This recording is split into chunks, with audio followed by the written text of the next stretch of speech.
உங்களுக்கு தெரியும், அந்த காலத்தில் ஒரு பாடசாலையில் போய் படித்தான்னா அவளோட குடும்ப பின்னணி எப்படி இருக்கும் அப்படிங்கிறது.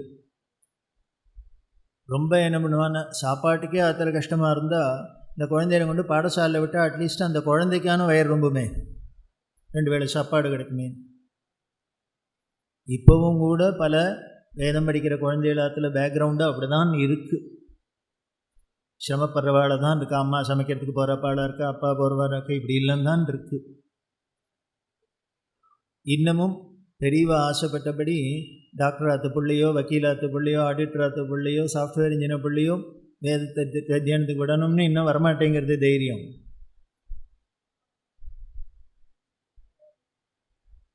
அதெல்லாம் பெரியவாளோட குறையலை ஒன்று. அதெல்லாம்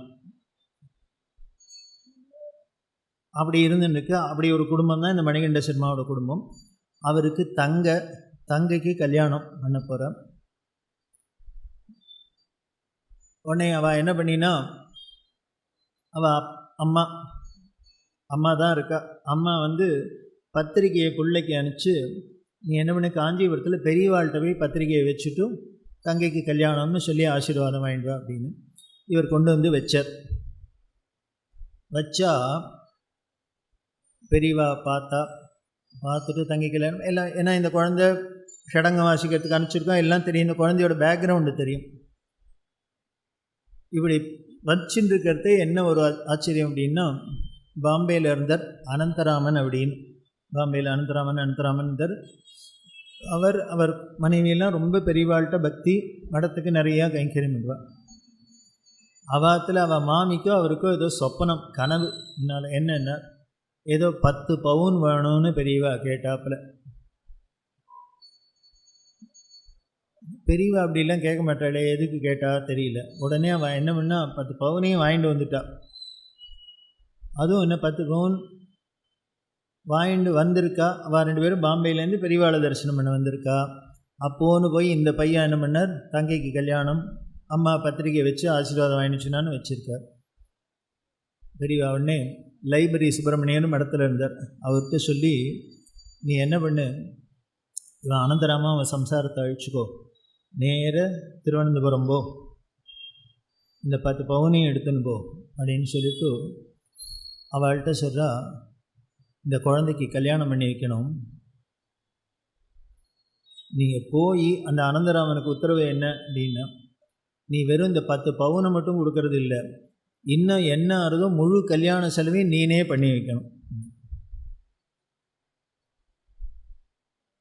பண்ணி வச்சுட்டு 3 பேருமா என்கிட்ட ரிப்போர்ட் பண்ணிவிட்டு நீ அப்புறம் பாம்பேக்கு போ.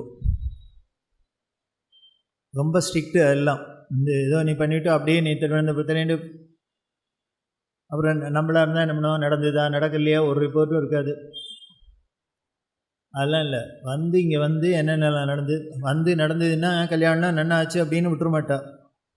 எந்த வேலைக்கு என்ன டிஃபன் போட்டால் யார் இதை பண்ணா இதை பண்ணா. இந்த என்கொயரியில் இருக்கும் பாருங்கோ, வெடிக்கையாக இருக்கும். பிரதோஷ மாதத்தில் பெரியவா ஜெயந்தி பண்ணுவா. காமாட்சி 4 மாட வீதியில் புஷ்பத்தையில் பிரேஷனம் பண்ணி அப்புறம் கலெக்டர் ஆஃபீஸில் ஆற்றுக்கு வரும். அது ராத்திரி 8 மணி 9 மணிக்கு ஆரம்பிச்சுன்னா வெடிகாலத்தால் 3 மணி ஆகிடும், 2 மணி 3 மணி ஆகும். ஏன்னா அவ்வளவு தூரம் பெரிய இடம். விநாயகராம்லாம் இருக்கிறதுலே பெரிய நாதஸ்வர வித்வான்கள்லாம் வேறு அழிச்சுன்னு வருவார். அவள் நடு ரோட்லேயே ஜம்காலத்தை போட்டுன்னு கச்சேரி பண்ண ஆரம்பிச்சிடுவாள்.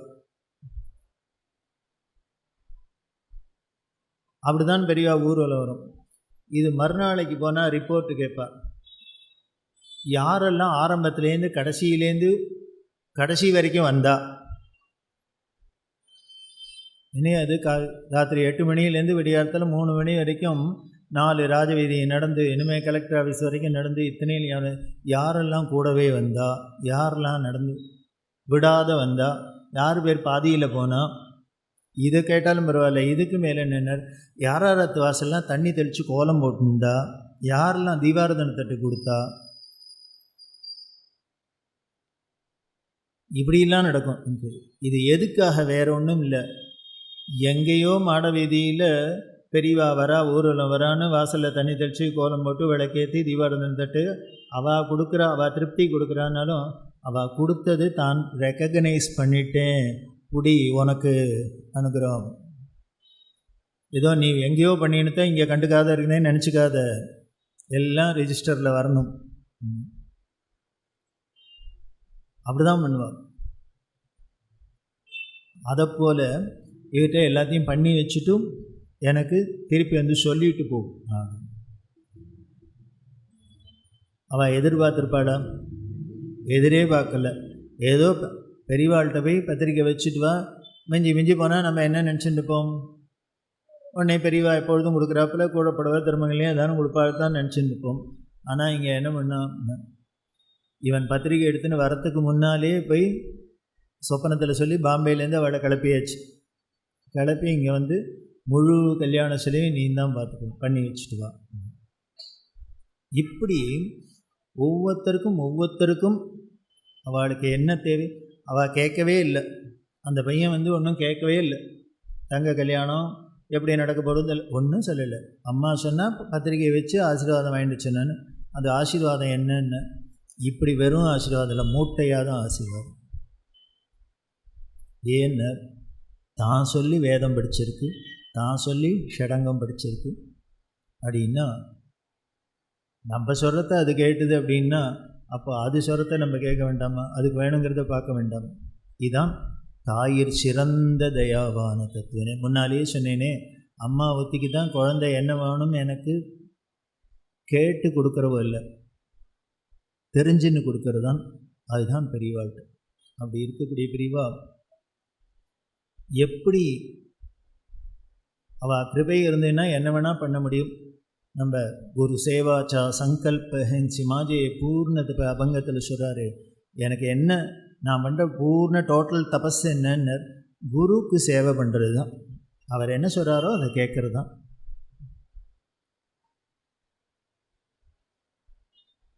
கல்பஜன்ம கோடி நாம் யஜ்யம் விரத தபக்ரியாக தா சர்வா சபலா தேவி குரு சந்தோஷ மாத்திரதா. குருகீதையில் பரமேஸ்வரன் பார்வதிக்கு உபதேசம் பண்ணுறார். நீ கல்பகோடி காலத்தில் என்ன தான் யாக யஜ்யங்கள் பண்ணி ஜபம் பண்ணி தவம் பண்ணி என்ன பண்ணு, மூட்டையாக கட்டி வச்சுக்கோ, அது அத்தனையும் எப்போ பலனை கொடுக்கும், பலிதமாகும் அப்படின்னார். குரு சந்தோஷ மாத்திரதா. உன் குரு சந்தோஷப்படணும். அவர் அப்பா குழந்தை இத்தனை பண்ணியிருக்கான்ப்பா, க்ஷேமாக இருப்ப அப்படின்னா அவ்வளோதான், அத்தனையும் கிரெடிட் ஆச்சு. அவர் சந்தோஷப்படலைன்னா எல்லாம் பெண்டிங் ஃபார் கிளியரன்ஸ்லேயே தான் நின்றுட்டுருக்கும். அப்போ நம்ம என்ன பண்ணணும்னு அந்த குருவை சந்தோஷப்படுத்துறதுல தான் பார்க்கணும். அவருக்கு என்ன பண்ணினா, அவருக்கு என்ன எதை பண்ணால் சந்தோஷம்னு நம்ம தர்ம வழியில் இருந்தோன்னா, அவர் சொன்னத்தை தெய்வத்தின் குரலை கேட்டோம்னா அவருக்கு சந்தோஷம். அவர் யாருக்காக சொல்கிறார்? நாம் நல்லது பண்ணினா அவருக்கு எதான் லாபமா, இல்லை கெட்டது நம்ம கஷ்டப்பட்டால் அவருக்கு எதான் நஷ்டமா? இல்லை. ஆனால் நாம் என்னென்னா இருக்கணும் அப்படிங்கிறது தான் அவருக்கு சந்தோஷம். அதுதான் அங்கே முக்கியம். குரு சந்தோஷ மாத்திரதா அப்படிங்கிறப்பல 1986 1986ஆம் வருஷம் பெரியவாளோட பரமேஷ்டி குரு அப்படின்னு சொல்லக்கூடிய குரு பரம்பரையில் தன்னோட குரு, அவருக்கு குருவுக்கு மேலே இருக்கிற குரு, அவருக்கு மேலே இருக்கிற குரு, அவரை பரமேஷ்டி குரும்ப. அவர் தான் பெரியவாளோட பரமேஷ்டி குரு தான் இளையாத்தங்குடி பெரியவா அப்படின்பா. செட்டிநாட்டில் காரைக்குடிக்கிட்ட இளையாத்தங்குடின்னு இருக்கு. ஸ்ரீமத் சுதர்சன மகாதேவீந்திர சரஸ்வதிங்கிற மகான் காஞ்சி காமகோடி பீடத்தோட 65வது பீடாதிபதிகள். அவரோட சமாதி ஸ்தலம் அங்கே தான் இருக்குது, அதிஷ்டானம் அங்கே இருக்குது இளையாத்தங்குடியில். ரொம்ப வரப்பிரசாதி, மகா தபஸ்வி. அவரோட காசியிலேருந்து பண்டிதாள்லாம் வாதம் பண்ணுறதுக்கு வந்திருக்கா. இவர் உட்காந்துருக்கார், அவள்லாம் எய்த்தாப்பில் வந்திருக்கா வாதம் பண்ணுறதுக்கு. வாதம் பண்ணணுன்னு யார் வாதியா அவள் தானே முதல்ல கேள்வி ஆரம்பிக்கணும். அவள்லாம் பெசாத உட்காந்துட்டா, இவள் ஆரம்பிங்கோளே அப்படின்னு. உடனே அதுக்கு அவள் சொன்னாளான்னு, நாங்கள் ஆரம்பிக்கலாம், இந்த மடியில் உட்காந்துக்கிற குழந்தைய கீழே இறக்கி வைங்கோ, அப்போ தான் ஆரம்பிப்போம். சுற்றி இருக்கிறவர்களுக்கு மடியில், சாமிகள் மடியில் என்ன குழந்தையாக்கு அப்படின்னா, அவள் சொல்கிறா, ஏதோ பச்சை பாவாடை கட்டின்னு ஒரு குழந்தை உட்காந்துருக்கு. அது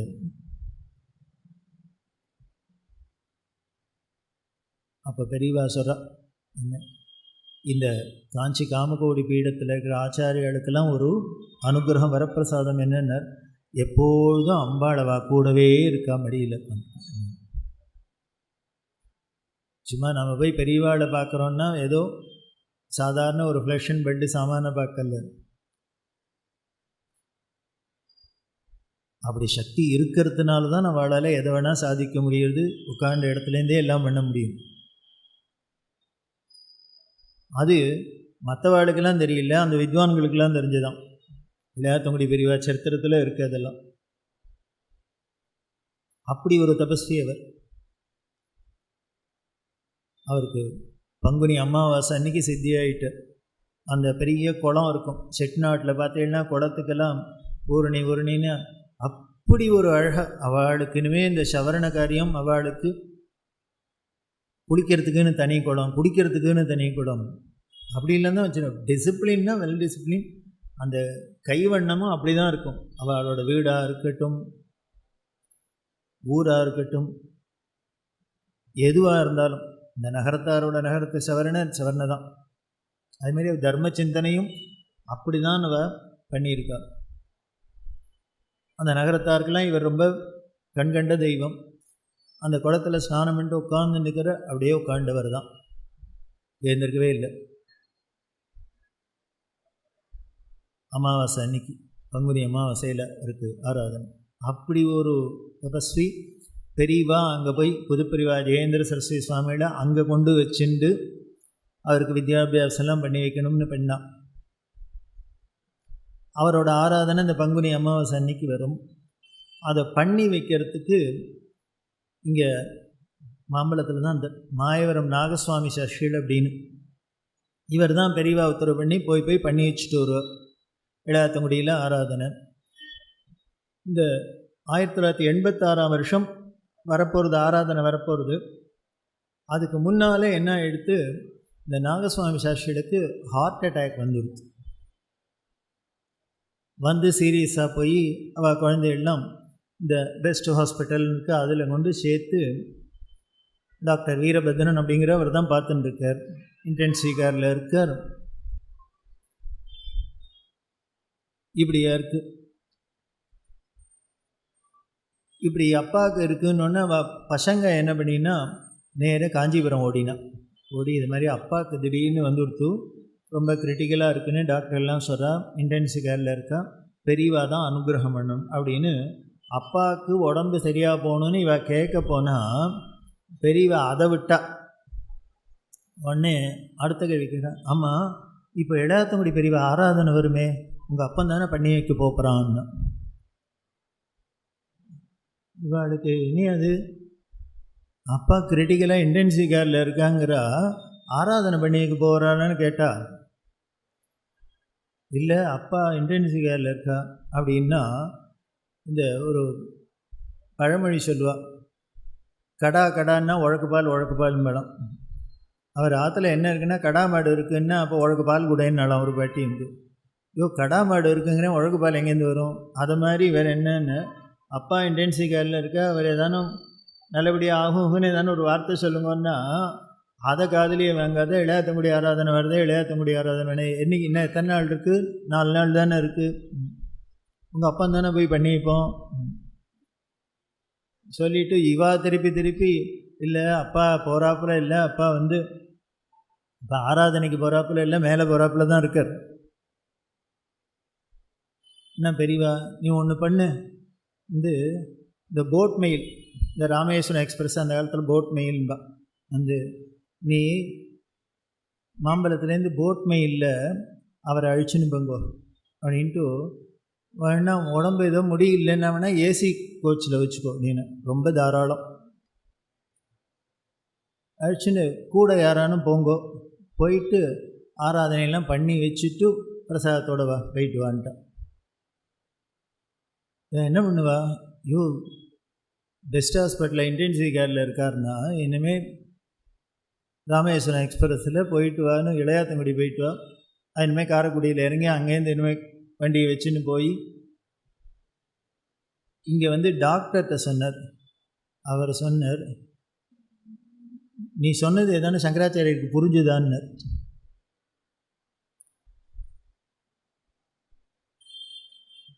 இவர் என்ன இப்போ போட் மெயிலையும் ஏசிலையும் போகிறாப்பிலையா இருக்கார், என்ன நீ போயிட்டு வான்னு அவர் சொன்னான்னு நீனும் வந்து சொல்கிறேன்னா எப்படி சொல்கிறது, எல்லாம் அனுப்ப முடியாது அப்படின்ட்டார், ரிஸ்க் அப்படின்னு. இவ சொன்னால் அவர் திருப்பி நாங்களும் சொன்னோம், அவள் கேட்கல, பண்ணி தான் ஆகணுங்கிறா.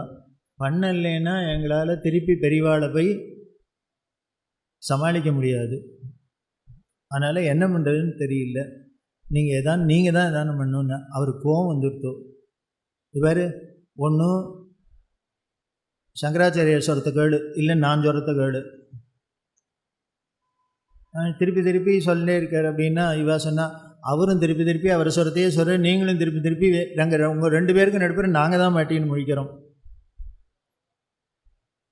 இவாளுக்கு என்ன பண்ணுது, அவர் கோவம் வந்து கொடுத்து உடனே என்ன பண்ணார், இப்போவே டிஸ்சார்ஜ் பண்ணுறேன் அப்படின்னார்.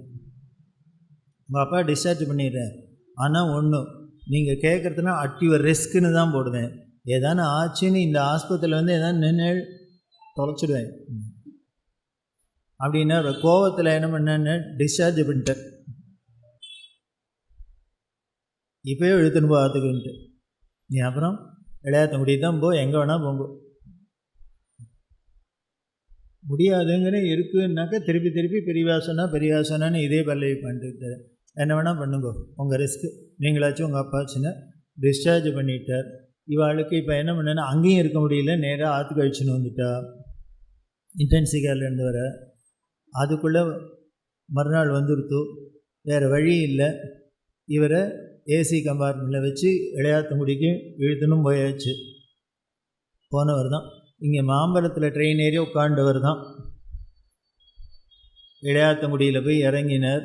இவர் ஆஸ் யூஷுவல் இவர் ஸ்நானத்தை பண்ணினார், ஆராதனை பண்ணி வச்சார், எல்லாம் பண்ணி வச்சுட்டு அவள் என்ன பண்ணால், அப்பா பெரியவா சொன்னதை கேட்டுட்டோம் அப்படின்ட்டு நாங்கள் வேணால் காஞ்சிபுரம் போய் பிரசாதம் கொடுத்துட்டு வந்துடுறோம், உங்களை ஆற்றுல கொண்டு விட்டுட்டு அதுக்குள்ளே இந்த 4 நாளைக்குள்ளே டாக்டர் ஏதானு கூல் டவுன் ஆகியிருந்தான்னா திருப்பி வேணால் பெஸ்ட்டில் கொண்டு போடலாம் பண்ணிவிட்டு உங்களை ஆற்றுல விட்டுறோம், நீங்கள் திருப்பி அலைய வேண்டாம், நாங்கள் போய் பிரசாதம் கொடுக்குறோன்னு. அப்பா என்ன, அது என்ன, இத்தனை வருஷமாக நான் தான் கொண்டு பிரசாதம் கொடுத்துருக்கேன், நான் வராத எப்படி அதெல்லாம் வந்து தான் வேணும். அவர் அதுக்கு மேலே முடியாதும் போகிறா காஞ்சிபுரத்துக்கு பிரசாதத்தை எடுத்துட்டு, பெரியவா உடனே வான்னா உட்காருன்னா வச்சுட்டு ஆராதனை எல்லாம் நன்னா ஆச்சு அப்படின்ட்டு பிரசாதம் எல்லாத்தையும் எடுத்துகிட்டு சொல்கிறா. இவன்னா என்னமோ உனக்கு உடம்பு சரியில்லைன்னு என்னன்னா, நல்ல வேலை இப்போன்னு விசாரிச்சாள், என்னமோ உனக்கு உடம்பே சரியில்லை அப்படி இப்படின்னா அப்படின்னு. இவன் என்ன பதில் சொல்லுவான்ட்டு பிரசாதத்தை கொடுத்தா ஆற்றுக்கு போயிட்டு வா அப்படின்னு. வந்தவர் தான் அதுக்கப்புறம் 10 வருஷம் சௌக்கியமாக இருந்தார்.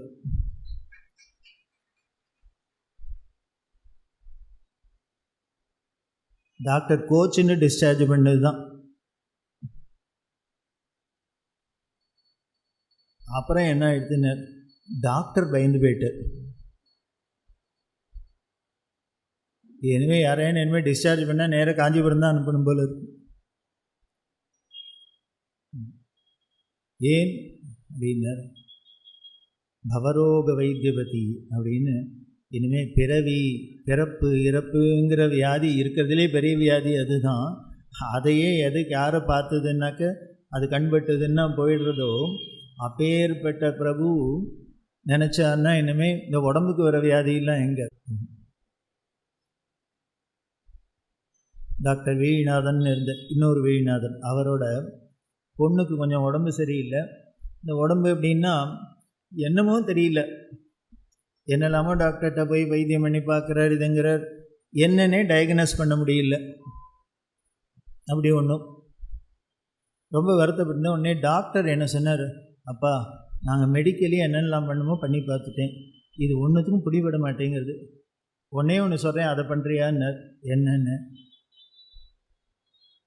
நீ ஒன்று பண்ணு, உன் பொண்ணையும் அழிச்சு நேராக காஞ்சிபுரம் போ, பெரியவாள்கிட்ட போய் ஒரு வகையால் ஒரு விபூதி பிரசாதம் வாங்கி விட்டுக்கோ, அதுதான் எனக்கு தெரிஞ்சு கடைசி மருந்துன்னு. பெரியவாள்கிட்ட அழைச்சின்னு முன்னர் இதை சொன்னேன். ஓ, டாக்டர் ப்ரிஸ்கிரிப்ஷனே இப்போ அப்படியே எழுத ஆரம்பிச்சுட்டாராக்கும். எல்லோரும் காஞ்சிபுரம் விபூதின்னு சிரிச்சுட்டு பெரியவா கையால் ஏதானும் பிரசாதம் வாங்கிக்கணும்னு சொன்னார் அப்படின்னு பார்த்தா ஏத்தாப்பில் தட்டில் மாம்பழம் வச்சுருக்கு. உடனே ஒரு மாம்பழத்துக்கு இந்தா அப்படின்னு அந்த பொண்ணு கையில் போட்டா. உடனே இன்னொரு மாம்பழத்தை எடுத்து இவர் கையில் போட்டா, இந்தா நீனும் முடி அப்படின்னு விட்டு போட்டா. இவருக்கு சுருக்குன்னுது. ஏன்னர், டாக்டர் இவளுக்கு உடம்பு சரியில்லைன்னு தான் பெரியவா கையால் பிரசாதம் வாங்கிக்கோன்னா நமக்கு வேறு வேறு கொடுக்குறாரு, பயமாக இருக்குது. அண்ணே பெரியவா சார், என்ன டாக்டர் அவளை தான் எங்கள் கையால் பிரசாதம் வாங்கிக்கிச்சோம் உடம்பு சரியாகிறதுக்கு, உனக்கு எது கொடுத்தேன்னு பார்க்குறியோ அப்படின்னு.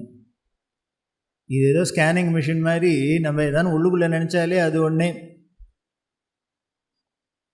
அவர் இல்லை அப்படின்னு சமாளித்தா உடனே சரி உடனே வேறு அவளுக்கு உடம்புக்கு வந்தது சரியாக போடப்பட்டு உடம்புக்கு தேவையாட்டுன்னு கொடுத்தேன், உனக்கு உடம்பே வராத இருக்கட்டுமே அதுக்காக கொடுக்குறேன் வச்சுக்கோயேன்.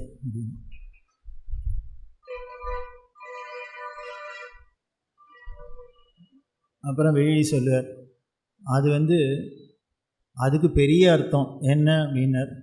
உடம்பே வராத இருக்கட்டும் அப்படின்னா என்ன அப்படின்னார், ஜென்மாவே இல்லாத இருக்கட்டும்ங்கிறதுக்கு. அதுக்கு என்னென்ன, இவர் கையால் ஒரு மாம்பழ பிரசாதம் போகும் ஜென்ம நிவர்த்தி ஆகணும்னு.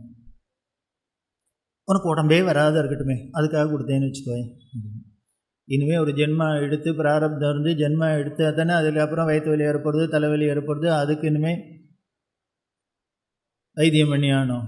இந்த ஜென்மாவே இல்லாத போயிடுத்துன்னா ஒரு கவலையும் இல்லையோ. அதுதான் எதுக்கா அப்படின்னா, அதுதான் பெரியவாளோட பெருமை. அவள் கை பிரசாதம் அப்படின்னா அவள் நினச்சா அப்படின்னா போய் பண்ணுன்னா நம்பணும், அவ்வளவுதான். அது இப்போ சொல்கிறதே வேணால் நன்னா இருக்குது. 1986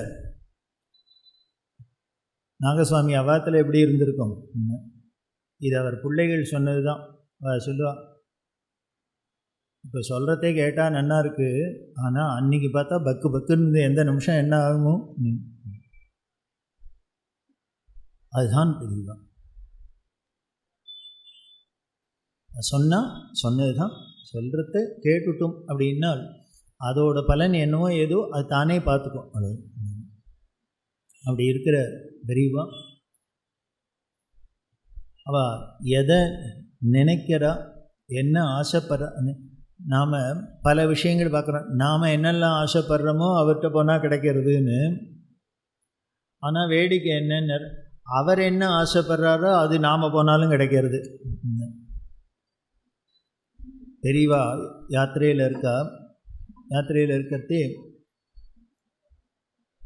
பங்காரு காமாட்சி தஞ்சாவூரில் இங்கே எல்லாருக்கும் தெரிஞ்சிருக்கும். காஞ்சிபுரம் காமாட்சி கோவிலில் இருந்த அம்பாள் தான் அந்நியர்களோட படையெடுப்பினால அதாகதம் பண்ணினத்தினால கோவிலில் இருக்க முடியாத சேஃப்டிக்காக அங்கேருந்து எடுத்துன்னு போய் தங்க விக்கிரகம், சொக்க தங்க விக்கிரகம், ஸ்தபதி இல்லாமல் பண்ணது இல்லை, மயன்கிற தேவலோக சிற்பி மானசீகமாக பண்ணினது அப்படின்னு காமாட்சி விலாசம்லாம் அப்படி தான் சொல்லுது.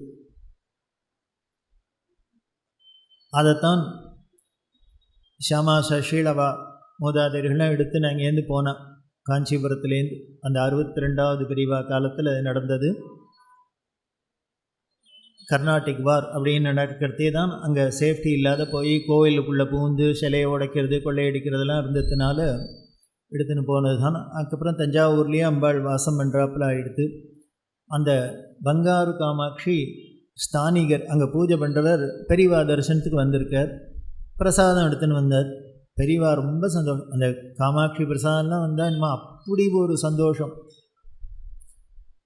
எடுத்துட்டா எல்லாம் பண்ணிவிட்டு என்ன சொல்கிறா, தஞ்சாவூர்லேருந்து அம்பாள் பிரசாதத்தை கொண்டு வந்திருக்கா, அதனால் இவருக்கு ஏதானு சம்பாவனை பண்ணோம் அப்படின்ட்டு ஒரு பவுன் காசு இருந்தால் வேணும், சொர்ணம் சம்பாவனை பண்ணும், பவுன் காசு வேணும் அப்படின்னா. இவர் எங்கேயோ ஆத்தங்கரையிலையும் குளத்தங்கரையிலையும் உட்காந்துருக்காரு. பவுன் காசுக்கு போனால் என்ன பண்ணுறது?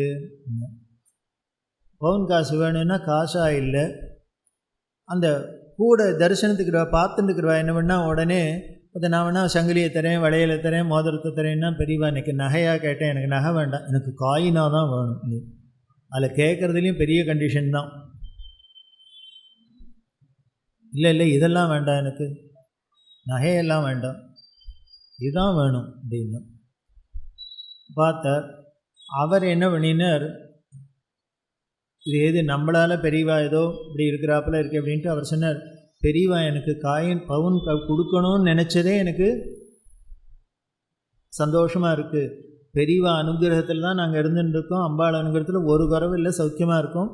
பெரியவா கொடுக்கணும்னு நினச்சதே பெரிய ஆசீர்வாதம், அதனால் போகிறோம் அப்படின்னா. இல்லை நான் முதல்ல 13 வயசுக்கு இந்த மரத்துக்கு வரத்தே உங்கள் அப்பா தான் முதல் பிரசாதம் காமாட்சி, பங்காரு காமாட்சி பிரசாதம் கொண்டு வந்தார் அப்படின்னு பழங்கதையெல்லாம் சொல்லிவிட்டு, அதனால் உனக்கு பவுன் காசு தான் கொடுக்கணும், பவுன் காசு தான் கொடுக்கணுன்னா இவருக்கு இனிமேல் எப்போ பவுன் காசு வரும், இவர் வாங்கிட்டு ஊருக்கு வருது, ராத்திரி ட்ரெயினுக்கு வேறு டிக்கெட் வேறு புக் பண்ணியிருக்கு, நாளை வரைக்கும் ஒருத்தருமே பவுன் காசு வராது இருந்தால் என்ன பண்ணுறது? இவருக்கு அவளை பரவாயில்லன்னா இல்லைன்னா இப்படியே சாயந்தரம் ஆகிடுது. அவருக்கு என்ன பண்ணுதில்லை, இப்போ தெரியாதனமாக வாட்டி விட்டுமா போகவும் முடியல. சாயந்தரம் திருச்சியிலேருந்து ஒரு தம்பதிகள் வந்தவா பெரியவா தரிசனத்துக்கு எல்லாம் பழம் புஷ்பம் எல்லாத்தையும் வச்சுட்டு, அதில் ஒரு திருமங்கல்யம், ஒரு பவுன் காயின் ரெண்டும் வச்சுருக்கா. வச்சா பத்திரிக்கை என்ன விஜாரி திருச்சியிலேருந்து வர என்ன சஷ்டி பூர்த்தி எங்களுக்கு, அதனால் முதல்ல பெரியவாளுக்கு பத்திரிகை கொடுத்து ஆசீர்வாதம் வாங்கிட்டு போகலான்னு வந்தோம். ரொம்ப சந்தோஷம். உடனே அவளை விசாரித்தா பூர்வீகம் இருவகம் எல்லாத்தையும் விசாரிச்சுட்டு அவள் என்ன பண்ணால் இந்த சஷ்டி பூர்த்தியில் மாங்கல்ய தாரணம் பண்ணுவா, திருமங்கல்யம் கட்டுவா. அதுக்கு அம்மா, அந்த மாமாவோட அம்மா இருந்தாலும் நல்ல பழுத்த சுமங்கலியாக இருந்து போயிட்டா. அவள் கட்டி இந்த திருமங்கல்யம் இருக்குது. இவருக்கு என்னென்னா அம்மா அவ்வளோ பழுத்த சுமங்கலியாக இருந்து ராசியானது, அதனால் அதை இந்த சஷ்டி பூர்த்திக்கு ஆம்பளையாளு கட்டணும்னு அப்படின்னு இவர் ஆசைப்பட்டிருக்கார். அந்த அம்மாவுக்கும் ஆசை. ஆனால் இருக்கிறவாள்லாம் சொன்னால் இல்லை ஒருத்தர் கட்டின்றதை இன்னொருத்தரெல்லாம் கட்டக்கூடாது, அதெல்லாம் தப்பு கூடாது அப்படின்ட்டா. அது எங்களுக்கு புரியல சரியாக தப்பான்னு. அதனால் அந்த அம்மாவோட திருமங்கல்யத்தையும் கொண்டு வந்திருக்கேன். ஒரு வேறு திருமங்கல்யம் பண்ணணுன்னா அதுக்கு பவுன் காயினும் கொண்டு வந்திருக்கேன். பெரியவா எது சரியோ அவள் பெரியவா கையால் எதை தொட்டு கொடுக்குறாளோ அதை பண்ணுறோன்னு. பெரியவா எப்படி உத்தரவு பண்ணுறாளோ அப்படி பண்ணுறோன்னு. ஏன்னா பல பேரை கேட்டால் பல தினசா சொல்கிறா பெரியவா தான் சுப்ரீம் கோர்ட் சொன்னேன். உடனே பெரியவா சிரிச்சுனே என்ன பண்ணால் அந்த பழைய திருமங்கல்யத்தை எடுத்து அந்த அம்மாவை கையை நீட்டுச்சு, இதை கட்டின்ட்டு உங்கள் மாமியார் மாதிரி தீர்க்க சுமங்கலியார் இந்த தூக்கி அவள் கையில் போட்டாள். அந்த அம்மாவும் அவரும் ஒரே அழுக. ஏன்னு இப்படி ஏதோ அவள் கையால் இப்படி வாயால் சொல்லி போட்டு நம்ம நினச்சது ஆசைப்படுறாப்புல நடக்கிறதேன்னு போட்டா. அவள் அப்படியே உணர்ச்சி வசப்பட்டு கண்ணில் தாரதாரியாக தண்ணி கொட்டினா, இப்போது நீ ஆசைப்பட்டபடி நடந்துடுத்தோ, இப்போ நான் ஆசைப்பட்டதே நடத்தி கொடுக்குறியான்னு. அவளுக்கு இப்போ அவள் இருக்கிற ஸ்டேஜுக்கு இப்போ சொத்தை எழுதி வைனா கூட வச்சுருவா, அப்படி சந்தோஷத்தில் இருக்கா. பெரியவா சொன்னால் இவன் தஞ்சாவூர்லேருந்து காமாட்சி பிரசாதம் கொண்டு வந்திருக்கான், அவனுக்கு கார்த்தாலேருந்து ஒரு பவுன் காசு கொடுக்கணும்னு ஆசைப்பட்றேன், என்கிட்ட ஏது பவுனும் இதுவும் ஒன்றும் இல்லை, அதனால் நீ கொண்டு வந்துருக்க இந்த காயினை எடுத்துக்கட்டுமா, நான் எடுத்துக்கட்டுமா, அவனுக்கு கொடுக்கணும். கதறி தீர்த்துட்டா, 2 பேரும் கதறி தீர்த்தா.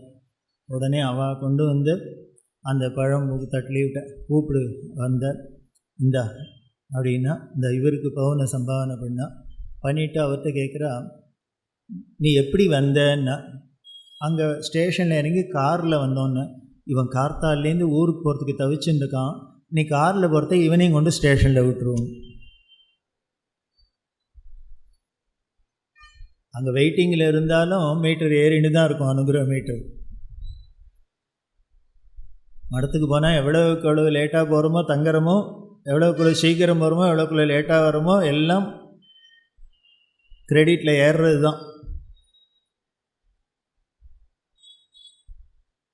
அப்படின்னா பெரிய அப்படி ஒரு சந்தோஷம். நான் ஆசைப்பட்டது ஒன்றால் நடந்துருத்து, நான் ஆசைப்பட்டது ஒன்றால் நடந்துருத்து அப்படின்னு. அதனால் நம்ம ஆசைப்பட்டதையும் அவர்கிட்ட போனால் கிடைக்கிறது, அவர் ஆசைப்படுறதும் நம்ம போனோன்னா கிடைக்கிறது. அப்படின்னா அவர் நம்மள்கிட்ட வேறு என்ன ஆசைப்படுவார்? திருப்பி திருப்பி இந்த தர்மத்துக்கு ஏதான் நம்மளால் என்ன பண்ணுறோம் காணிக்க, அதுதான் அவர்கிட்ட. இப்படி ஒவ்வொருத்தரோட வாழ்க்கையிலையும் பெரியவா இப்படி தான் ஊடுருவி இருக்கா. அதனால தான் உலகம் பெரியவா அப்படின்னா கண்ணில் தண்ணி கொட்டுறது. அப்படின்னா எதனால்? மறுக்க முடியலையே. இது நடந்தவாள்லாம் இன்னும் பல பேர் இருக்காளே சாட்சியா. இது ஒன்றும் கையால் எழுதின கதை இல்லையே.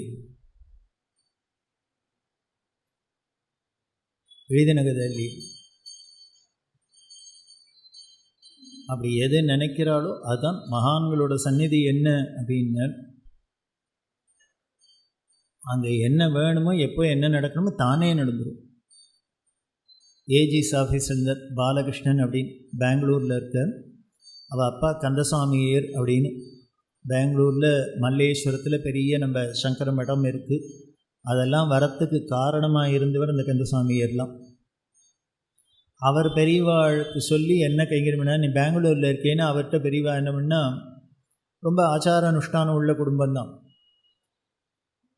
பெரியவா சொன்னால், நீ சிங்கேரிக்கும் போகிற வழக்கம் உண்டோ இல்லையோன்னார். உண்டு அப்படின்னா. அப்போ நான் போனால் அங்கேருந்து எனக்கு ஒன்று கொண்டுறியான்னார். இவர் பயந்து போன மாதிரி சிங்கேரியிலேருந்து எனத்தை கேட்க போகிற பயப்பாக இருக்குது. உடனே நீ கேள்விப்பட்டிருக்கியோ கங்கா ஸ்நானம் துங்கா பானம்னு கேள்விப்பட்டிருக்கியான்னு. கங்கையில் குளித்தா பரிசுத்தம் அப்படின்னா துங்கா தீர்த்தத்தை குடித்தா கங்கா ஸ்நானம் துங்கா பானம் அப்படின்னு சொல்லியிருக்கு. அதனால் நீ என்ன பண்ணி சிங்கேரி போனீன்னா அங்கே துங்கா ஓடுறது, எனக்காக குடிக்கிறதுக்கு ஒரு பூஜா தீர்த்தம் கொண்டுறியான்னு. இவர் வேற என்ன கேட்பார்? துங்கா தீர்த்தம் கொண்டுறியா? அவர் பார்த்தார், நான் கொண்டு வரதை பற்றி இல்லை, ஆனால் நான் பஸ்ஸில் ட்ரெயின்லாம் எடுத்துன்னு வந்தால் பெரியவா எடுத்துப்பாளான்னு. நான் சொல்கிறபடி எடுத்துன்னு வந்தீங்கன்னா எடுத்துப்பேன்னா. என்னென்ன நீ அங்கே போய் சங்கல்பம் பண்ணி ஸ்நானம் பண்ணிட்டு மடியோட நீ என்ன பண்ணால் அந்த எல்லாம் நான் இன்ஸ்ட்ரக்ஷன்லாம் ரொம்ப பர்ஃபெக்டாக இருக்கும். இந்த மூடி திருகு போட்ட பூஜாவாக வாங்கிக்கோ, அதில் நீ ஸ்நானம் பண்ணிவிட்டு எல்லாம் பண்ணிவிட்டு மடியாக துங்கா தீர்த்தத்தை பிடிச்சிக்கோ, ஒரு மூங்கில் கூட வச்சுக்கோ என்னதான், அதில் அடியில் தர்பையை போடும், அதில் இந்த பூஜாவை வை, சுற்றி வர தர்பையும் போட்டு மேலே என்ன பண்ணு ஒரு கம்பளியோ சாக்கோ இருந்தால் அதால் போட்டு மூடி பேக் பண்ணிக்கோ. பண்ணிட்டு எடுத்துன்னு வா, நான் எடுத்துக்கிறேன். அதுக்கு இவ்வளவு எல்லாம் பேக்கு. அவர் என்ன பண்ண, அதுலேருந்து நீ எப்போ வந்தாலும் கொண்டு வரணும். நீ இதுக்காக இப்படி தானே, நீ எப்போ என்னை பார்க்க வரையோ அப்போது என்ன பண்ணணும், என்ன வாங்கிட்டு இனிமேல் ஆப்பிள் வாங்குறத அரைஞ்ச ஒன்றும் வேண்டாம், ஒரு பூஜா தீர்த்தம் கொண்டு வர போகிறோம்.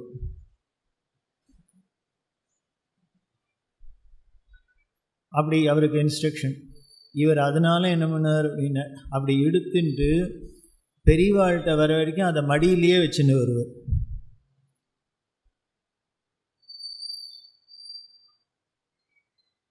அப்படி இவர் கைங்கரியம் பண்ணுவார். அவரோட பிள்ளை தான் இந்த பாலகிருஷ்ணன். அவர் ஏஜிஎஸ் ஆஃபீஸில் ஒரு சாதாரண உத்தியோகத்தில் முதல்ல சேர்ந்தா அங்கே ப்ரமோஷன்லாம் வாங்கணும் அப்படின்னா இந்த டிபார்ட்மெண்டல் எக்ஸாம் நடக்கும். அதை எழுதி பாஸ் பண்ணால் தான் மேலே போக முடியும். இவர் எழுதினா ஃபெயில் ஆகிட்டார். ஃபெயில் ஆனால் ஒரு தரம் இல்லை, 2 தரம் இல்லை, 5 தரம் எழுதினா 5 தரமும் ஃபெயில். பாலகிருஷ்ணன் இப்போ இருக்கிறவர் சொல்லுவார், அவ்வளோ கெட்டிக்காரம்பர், 5 தரம் எழுதிட்டு 5 தரமும் ஃபெயில். இது அப்பாவுக்கும் ரொம்ப கவலையாக போயிடுத்து. அவருக்கும் ஒரு குழந்தைகள் ஒரு பரீட்சை திருப்பி எழுதி பாஸ் ஆகலைன்னா அதுக்கப்புறம் இவளோட ஃபேட்டே சீல்டு. அதுக்கு மேலே இவாளால் ப்ரமோஷனுக்கும் போக முடியாது, ஒன்றும் பண்ண முடியாது. ஆஃபீஸில் அப்புறம் எப்படி இருக்கும் ஒரு மதிப்பு மரியாதை? இப்படி. ஆனால் அப்பா கந்தசாமி வந்து பெரியவாள்கிட்ட வருத்தப்பட்டுன்னு சொன்னார். அவன் பாவம் குழந்தைங்க ஏதோ பண்ணுறான், என்னமோ அதிர்ஷ்டம் போக மாட்டேங்கிறது, இப்படி ஆகிடுத்து, பெரியவா தான் அனுகிரகம் பண்ணும் அப்படின்னு. பெரியவா அனுகிரகத்தில் அவனுக்கு எதான வழிக்கு பிறந்தான் உண்டு அப்படின்னு. உடனே பெரியவா கவலைப்படாத அப்படின்னா, இந்தா அப்படின்னா அக்ஷத பிரசாதம் கொடுத்தா, வச்சுக்கோ, அதெல்லாம் பற்றி கவலைப்படாத, எல்லாம் நன்னா தான் இருக்கும் அப்படின்னு பிரசாதத்தை கொடுத்துட்டா. இவர் வீட்டுக்கு வந்தார். அப்பா சொல்லிட்டா, நம்ம பிள்ளைகிட்ட வந்து சொன்னேன், பயப்படாதப்பா, கவலைப்படாத, பெரியவா சொல்லியிருக்கா, பிரசாதம் கொடுத்துருக்கா, நன்னா இருப்பேன்னு தான் சொல்லியிருக்கா அப்படின்னு. அப்படின்னா மறுநாளைக்கு ஆஃபீஸ் போனால் இவாளுக்கு நியூஸ் என்னென்னா, டெல்லியிலேருந்து நியூஸ் வந்திருக்கு. 5 தரம் ஆகிடுத்துன்னா 6ஆம் தரம் எழுத முடியாது. 5 தரத்தோட 5 சான்ஸ் தான் கடைசி சான்ஸு. அந்த 5ஆவது தரம் எழுதினவாளில் ஏதான 50% மார்க் வாங்கி ஃபெயிலாக இருந்தால் அவளுக்கு எக்ஸப்ஷனலாக இன்னொரு தரம் அட்டெம்ப்ட் பண்ணலாம் அப்படின்னு ஆர்டர், ஜீவோ. இதை கேட்டால் இப்போ 2 பேருக்கு தூக்கி ஏற்பட்டது. இது என்ன, அது திடீர்னு கவர்மெண்ட் ஆர்டரே மாறுறது. அப்பாவுக்கு சந்தோஷம், அப்பா ஒரு சான்ஸ் கிடைக்கிறது திருப்பி இன்னொன்று அப்படின்னு. சரி, அதில் என்ன கண்டிஷன்? அந்த முதல்ல 5ஆவது தரம் ஃபெயில் ஆனதில் 50% மார்க் இருந்ததுன்னா 6ஆவது அட்டம் பண்ணலான்னா, இவருக்கு பார்த்தா பாலகிருஷ்ணனுக்கு என்னென்ன 48%. இது என்னமோ சொர்க்கப்படத்தில் ஏறாப்பில் மேலே ஏறுறது இறங்கிறது. உடனே என்ன பண்ணுன்னு தெரியல, இவள் பாஸ் என்ன பண்ணினார், இவர் நான் ரெக்கமெண்ட் பண்ணுறேன், நீ அட்டம் பண்ணுற எழுதுற அப்படின்னு சொல்லி நீ அப்ளை பண்ணு அப்படின்னர். அப்ளை பண்ணினாக்க அடுத்த வாரம் எக்ஸாம். இதை இல்லை பண்ணி அப்படி பண்ணி யோஜனை பண்ணி எல்லாம் பண்ணி அப்ளை பண்ணுறதுக்குள்ளே எக்ஸாம் வந்துடுத்து ஒரு வாரத்தில். பாலகிருஷ்ணன் சொன்னார், சார் நான் இப்போ அட்டம் பண்ணி பிரயோஜனம் இல்லை, என்ன இந்த ஒரு வாரத்திலாம் படித்து எழுத முடியாது, டிஃபினட்டாக பாஸ் பண்ண மாட்டேன் அப்படின்னா. அடுத்த நாளைக்கு ஒரு நியூஸ் வந்து என்னென்ன, 2 மாதம் போஸ்ட்போன்டு எக்ஸாம். அட கூத்தே. இப்போ 2 மாதம் உடனே போஸ்ட்போன் ஆகி இவர் விழுந்து விழுந்து படித்து பாஸ் பண்ணி அதுக்கப்புறம் பல ப்ரமோஷன் வாங்கி பெரிய ஆஃபீஸர் பதவியிலேருந்து ரிட்டையர் ஆகி சௌக்கியமாக பெங்களூரில் வேதாந்த விசாரம்லாம் மெண்டு பாகவத சப்தாகம் பண்ணிட்டு அப்படியே உட்காந்துருக்கு. எப்படின்னா அவர் சொல்லாப்பில் நடக்கவே முடியாது, சான்ஸே இல்லை. ஆனால் நடக்கிறது ஏன்னா பெரியவா அவள் அக்ஷதையை போட்டு பிரசாதம் கொடுத்துட்டான்னா அதுக்கப்புறம் யாரால் என்ன பண்ண முடியும்? இதுதான் பெரியவாளோட மகிமை. அப்படி இருக்கிற பெரியவா நமக்கு கிடைச்சிருக்கான்னா அவரை பிடிக்கிறத விட வேறு என்ன வேணும் நமக்கு? அதனால் நமக்கு என்ன வேணுமோ அவள்கிட்ட பிரார்த்தனை பண்ணுவோம். அவள் அனுகிரகம் நமக்கு தான் காத்துருக்குன்னு சொல்லி அப்படி இருக்கிற அந்த பெரியவா ஜெயந்தியில் நாம் எல்லோரும் அவர் குழந்தையாக அவள் சன்னதியில் இருந்து நித்திய தரிசனம் கைங்கரியம் பண்ணி நம்ம பிரார்த்தனையெல்லாம் நிறைவேறி எல்லோரும் ஆனந்தமாக சௌக்கியமாக இருக்கணும்னு நிறைவு செய்வோம். ஹர நம பார்வதி பதயே. சத்குரு சுவாமினஹ.